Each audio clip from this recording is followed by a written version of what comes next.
Hello guys, இன்னைக்கு நம்ம பார்க்க போறது ஜாம்பி அப்போகலிப்ஸ் அனிமேயோட அடுத்த எபிசோட தான். மறக்காம கீழே ஒரே ஒரு லைக் ஒண்டி போட்டுருங்க. அதே மாதிரி சேனலுக்கு இப்பதான் வந்தீங்கன்னா சப்ஸ்கிரைப் பண்ணிக்கோங்க. சரி வாங்க, நம்ம டைம் வேஸ்ட் பண்ணாம எப்பிக்குள்ள போகலாம். ஸ்டார்டிங்லயே அந்த டீமன் நம்ம ஹீரோவை அப்படியே உறிஞ்சிருக்கோம்ல, இதனால ஹீரோ அப்படியே மறைஞ்சு போயிருப்பான். அங்க இருக்கிற எல்லாருமே ரொம்ப பயந்து போயிட்டாங்க. ஹீரோ என்ன செத்துட்டானா என்ன? டீமன் கோயினுக்கும் அவ்வளவு சந்தோஷம். அந்த பையன் இறந்து போயிட்டான், இதுக்கு மேல எனக்கு தொல்லை இல்லை. ஆனா திடீர்னு ஹீரோவோட வாய்ஸ் கேக்குது. என்ன கொன்னுட்டேன்னு நினைச்சு ரொம்ப சந்தோஷப்படுறீங்களோ? ஆனா அப்படிலாம் ஒன்றும் இல்ல, நீ தப்பு பண்ணிட்ட.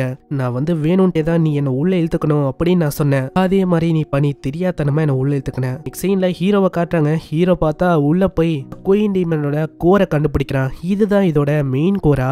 அது அவன் பயங்கரமா தாக்க ஆரம்பிச்சு உள்ள இருக்க ஒரு கோரியுமே அவன் உடைக்க ஆரம்பிக்கிறான். சொல்ல போனா இப்போ இருக்கான்ல, இந்த பாடி இவனோட ஒய்ஃபோட பாடி தான். இவனோட ஒய்ஃபோட பேரு மாவ். அவங்க கோமாக்கு போனனால ரெண்டு பேருமே ஃபியூஸ் ஆகி இந்த மாதிரி ஒன்னா இருக்காங்க. ஹீரோ டெஸ்ட்ராய் பண்றதுனால அந்த பாடியும் அப்படியே கொஞ்சம் கொஞ்சமா நாசமாகுது. வெளியில அந்த குயின் டீமனுக்கும் தெரியுது. அட என்னடா பண்ண இருக்க உள்ள டெஸ்ட்ராய் பண்ண உள்ள ஒரு லேடி இருக்காங்க. இவங்க தான் நான் சொன்ன மாவ். பக்கத்துலயே சில பல ஆளுங்க இருக்காங்க. இவங்கள தான் அது முழுங்கி இருக்குமே. ஹீரோக்கு வேற வழி தெரியல, அவங்க எல்லாரையுமே காப்பாத்தணும். அங்க காடஸ சொல்றாங்க, உன்கிட்ட 3 நிமிஷம் தான் இருக்கு, சீக்கிரமா பண்ணும், இல்லனா இந்த பறக்கிற ஃபார்ம் இது கூடிய சீக்கிரத்துல மறைய போது, சீக்கிரமா ஏதாச்சும் பண்ண. அதனால அவன் டக்குன்னு எல்லாரையுமே காப்பாத்துறான். அந்த குன்னோட ஸ்டூடெண்ட் அவனும் ஹெல்ப் பண்ண வெளியில எல்லாரையுமே கொண்டு வராங்க. அந்த பாடியை இவன் ஒரு மாதிரி நாசமாக்கிட்டானா, அதனால அந்த பாடி எக்ஸ்ப்ளோட் ஆகி அந்த மொத்த உடம்பும் அழிஞ்சு போகுது.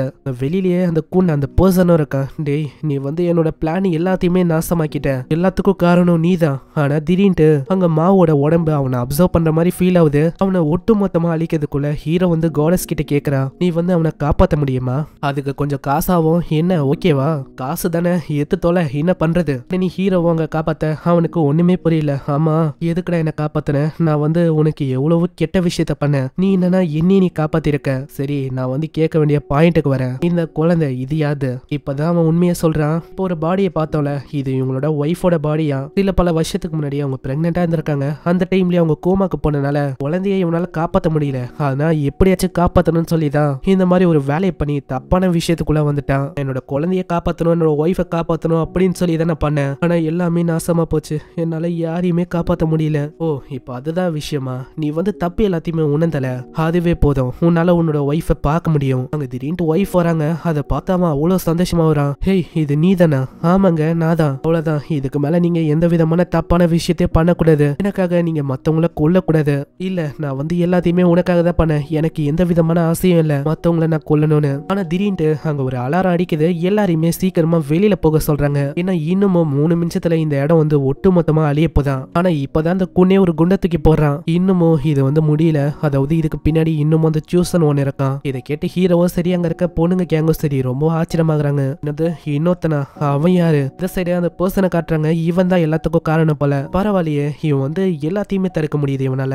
இந்த லேன், இந்த பர்சன் இவன் ரொம்ப இன்ட்ரெஸ்டிங்கா இருக்கான். பார்க்கலாம் இதுக்கு மேல இவனால என்ன பண்ண முடியுதுன்னு. இந்த சைடு அங்க ஹீரோ கிட்ட அவன் எல்லா விஷயத்தையும் சொல்றான். அதாவது இந்த வைரஸ ஜி அப்படின்னு ஒரு பர்சன் தான் உருவாக்குனா. இப்போ நீ வச்சுன்னு இருக்க பாட்டிலையும் அவங்க தான் உருவாக்குனது. இதை குடிக்கும் போது பர்சனால ரொம்ப ஸ்ட்ராங்காவும் பயங்கரமாவும் எவ்வளவு ஆக முடியும். குண்டனுக்கும் இதே விஷயம் தான் ஏற்பட்டிருக்கும். என்ன, அவனுக்கு சைடு எஃபெக்டால அவன் இறந்து போயிட்டான். ஏன்னா அந்த ப்ராடக்ட அவங்க முழுமையா உருவாக்கல. சரி, இப்போ இதுக்கு மேல நம்ம இங்க இந்த கண்டிப்பா இறந்து போயிடுவோம், நம்ம சீக்கிரமா ஏதாச்சும் பண்ணணும். குன்னும் அவங்களோட ஒய்ஃபோ சொல்றாங்க, இப்போ வேற வழி இல்ல, மத்தவங்களை காப்பாத்தணும்னா நம்ம இதை பண்ணணும். ஹேய், நீங்க ப்ராமிஸ் பண்ணுங்க எங்களுக்கு, வெளியில போயும் இப்போ காப்பாத்தின மாதிரி எல்லாருமே நீங்க காப்பாத்த போறீங்க, அது உண்மைதானே? நாங்க அதே தான் பண்ண போறோம். அப்போனா நீங்க சீக்கிரமா வெளியில போங்க, இங்க இருக்க விஷயத்த நாங்க பாத்துக்கிறோம். அங்க எல்லாமே இடிஞ்சு விழ ஆரம்பிக்குதா. அவங்க அவங்களோட பவர்ஸை வச்சு அப்படியே புடிச்சு வைக்கிறாங்க. இந்த சைடு ஹீரோ அவனோட விங்ஸ்ல எல்லாருமே கொண்டு போக பாக்குறான். ஆனா இப்பதான் அங்க காடஸே ஒரு குண்டு தூக்கி போடுறாங்க. இன்னமும் 10 செகண்ட் தான் இருக்கு, அதுக்குள்ள நீங்க தப்பிக்கணும். 7 6 3 இதே மாதிரி அங்க 3-2க்கு போயிட்டா அங்க எல்லாருமே கீழே விழ ஆரம்பிச்சாங்க. இளம்போதே அவன் டக்குன்னு ஹாஸ்டல் உலகத்துக்கு வரான். அங்க காடஸ் கிட்டயும் கேட்கறான், கிட்ட இருக்க பணத்தை வச்சு நான் லக்கி டிரால ஏதாச்சும் ஜெயிக்க முடியுமா? நான் இப்ப தப்பிக்கிறதுக்கு உதவுற மாதிரி ஏதாச்சும் ஒரு விஷயம் தேவைப்படுது. அங்க லக்கி டிராவா அவன் சுத்த ஃபர்ஸ்ட் முறை அவளுக்கும் பெருசா எதுவும் கிடைக்கல. ஆனா 2வது முறை அவனோட கண்ணை யூஸ் பண்ணி சுத்துறானா, இதனால அவனுக்கு ரொம்ப லக்கா இருக்க ஒரு விஷயம் கிடைக்குது. ஒரு மிஸ்டீரியஸான டோர். அது வழியா யாரெல்லாம் இவன் யோசிக்கிறானோ அவங்கள டக்குன்னு வேற ஒரு இடத்துக்கு கொண்டு போக முடியும். ஆனா ஒரு நாளைக்கு 3 வாட்டி தான் இதை பயன்படுத்த முடியுமா? அதுவும் யோசிக்கும் போது அவங்களோட முகம் அது ஞாபகம் இருக்கணுமா? சோ இதை வச்சு அங்க கீழே விழுற ஒருத்தங்களையும் அவன் டோர் வழியா வேற ஒரு இடத்துக்கு கொண்டு வரான். அங்க எல்லாருக்கும் அவ்வளவு சந்தோஷம். நம்ம எப்படி இங்க வந்தோம், நீ எப்படி இதை பண்ண எனக்கு சரியா தெரியல, ஆனா எப்படி எப்படி எங்க எல்லாரையுமே காப்பாத்திட்டு அதுக்கு ரொம்ப நன்றி. இல்லையா பின்ன நீங்களாம் என்னோட ஸ்லேவ்ஸ், அதனால நான் உங்களை விட்டு கொடுப்பேனா என்ன? அங்க தங்கச்சிக்காரிக்கு இதெல்லாம் கேட்டோன்னே ஒரு மாதிரி இருக்கு. அவ அப்படியே மண்டையிலே அடிக்கலான்னு வரா. என்ன சொன்ன அப்படின்னு மண்டையிலே பயங்கரமா தாக்க ஆரம்பிக்கிறா. அதோ போதும் அவனை வெறியா. சீன்ல ஹீரோ கேக்குறா, ஆமா இதுக்கப்புறம் நீங்களாம் என்ன பண்ண போறீங்க? சின்ன பொண்ணு அடையலான்னு பாத்திருப்பால ஒரு பொண்ணு, அவ சொல்றா நான் வந்து குன்னோட ஸ்டூடெண்ட், இவன் கூட இருந்து சந்தோஷமா வாழ போறேன். அதே மாதிரி நான் ஒரு பொண்ணு இருப்பல, அவளுக்கு ஹீரோவை ரொம்ப பிடிச்சிருக்கு. அதனால ஹீரோ கிட்ட சொல்றா நான் வந்து ஹீரோ கூட இருக்க போறேன், வெளி உலகத்தை பார்க்கணும் அப்படின்னு எனக்கு ரொம்ப ஆசையா இருக்கு. அதேதான் அப்படின்னு மத்தவங்களும் சொல்றாங்க. எங்கேருந்து அனிமேவும் முடியுது, இந்த சீசன் 1 முடியுது. சீசன் 2 இன்னமும் வரல. சீசன் 2 வந்தா நான் கண்டிப்பா அதையும் போடுறேன். இந்த அனிமே உங்களுக்கு பிடிச்சிருந்தா கீழே ஒரு லைக் போடுங்க. இந்த அனிமே எப்படி இருந்துச்சுன்னு கீழே கமெண்ட் பண்ணி சொல்லுங்க. அப்படியே முடிஞ்சா கிரீன் கலர் ஹார்ட்டினியோ போடுங்க. அப்பதான் எனக்கு தெரியும் உங்களுக்கு இது பிடிச்சிருக்குன்னு. சீசன் 2 இன்னமும் அனௌன்ஸ் பண்ணல. சீசன் 2 வந்தா நான் கண்டிப்பா போடுறேன். நான் உங்களை நெக்ஸ்ட் ஒரு வேற லெவலான அனிமேல சந்திக்கிறேன். தேங்க்யூ ஃபார் வாட்சிங். சாயனரா.